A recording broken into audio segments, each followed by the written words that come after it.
পক্ষী ডাকে।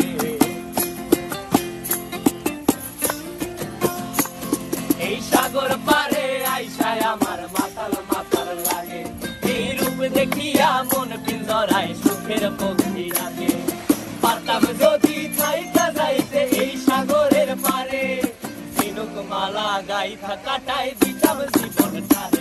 আমার মন বসে না শহরে, ইট পাথরের নগরে, তাই তো আইলাম সাগরে, তাই তো আইলাম সাগরে।